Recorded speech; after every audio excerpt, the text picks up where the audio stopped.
Jesus is Lord din. Kasi naniniwala tayo kay Jesus Christ. Hello, magpahingap?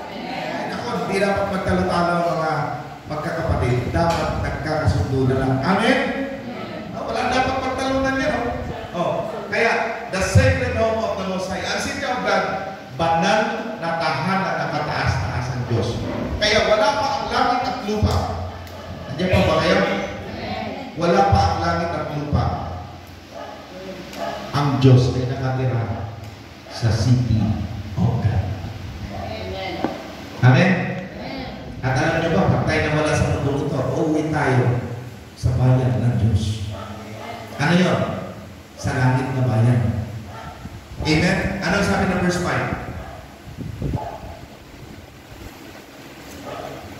1, 2, 3, 4, 5. Kaya? Yan. Kaya niyo po yun, mga kapatid. No? Yan, nahapyaw ko lang po. Ano sabi? God redeemed her. She will not fall. God will help her to break up things. Yan. So kapag tayo nasa city of God, naroon ang protection, naroon ang paggabay ng Panginoong Diyos sa atin. Naroon ang tulong ng Panginoong Diyos sa atin. Amen? Kaya, mga minamahal kong mga kapatid, huwag na pong isipin na kung kami, kung tayo narito, sila Pastor Sam, City of God yan. As in lugar tayo. No, baka iniisip ng iba. No? Sana huwag naman gano'n. Amen po ba? Kaya, salamat Ate Ason, Ate Amor, salamat sa inyong kapapagpaglilingkod sa Panginoon. Palakpakan natin ang Diyos.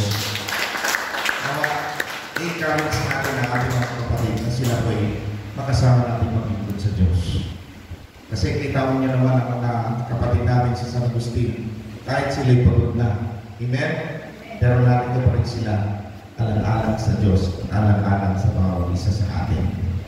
For the glory of the Lord Jesus Christ. Palakpakan natin ang ating Panginoon. Kaya kami naman, ulitin ko, kung mahal natin ang Diyos, bigyan natin ang ating the best. Yung time, yung prayer, devotion, huwag niyong kalimutan, huwag niyong gayahin, yung isang mayamang Kristyano na isang taon, nagtampo,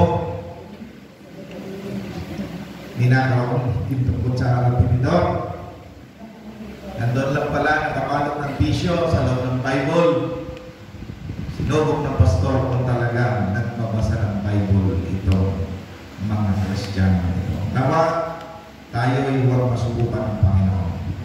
Alam ko, wala kayo mga ginto kutsara ng tinidor, pero meron kayo mga ginto ang puso, meron kayo higit pa sa gintong pananampalataya, nawa, na-devotion tayo. Amen? Kung wala pa kayong libreng na Bible na Bibliang libro, sa cellphone muna. Amen? Ngayon, kung makabili kayo ng librong Bible, mas magaling. Ito po, bago tayo magbukas. Bago lang tayo magbukas. Sa totoo lang ha, sa totoo lang, mga kabataan, lahat tayo, maging totoo lang tayo. Di ba seryoso tayo naglilingkod sa Diyos? Bakit hindi pa tayo magseryoso? Seryoso ito natin. Amen? Bigyan na natin ang the best sa Lord. Ngayon, paalala. Lagi po itong nabanggit. Pero ngayon lang naging malinaw sa akin kung ano yun. At kung gaano masama yun. At kung sino may pakanan nun. Gusto ko sabihin sa inyong lahat na kung meron pa sa inyong nagaganon ngayon, isoko niyo na sa Diyos at durahin niyo na sa inyong mga cellphone. Meron pa ba dito sa inyo ng Mobile Legend? Ha? Meron pa? Gusto ko sabihin sa inyo, kung napanood ng video, si Mama yata nag-post sa, nag-forward sa ating group chat, panoorin niyo po yun tungkol sa Mobile Legend. Ang Mobile Legend, pakita niyo yung babae nag-welcome doon at pakita niyo sa kabila na mayroong star at may sungay dito, Illuminati, demonyo ng gold si Satanas. Yan po ang nakapaskil sa Mobile Legend.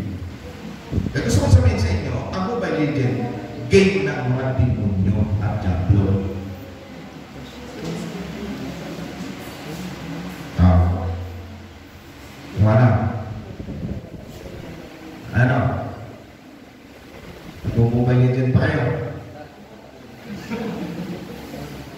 Sige. Buburahin nyo, hindi. O, nasa inyo yan. Habang pinanood ninyo at tindot ka na chuk chuk chuk chuk chuk habang ginagawa niyo yun, pinapasok natin sa evil natin sa ating utak ang evil ng mga Illuminati. Kahit hindi tayo Illuminati, para na rin tayo Illuminati. Naintindihan niyo ba ang Illuminati? Naintindihan niyo ba ang Illuminati? Naintindihan niyo po ba yung po ba ang Illuminati? Ang Illuminati po ay... Tiga, ayaw ko lang.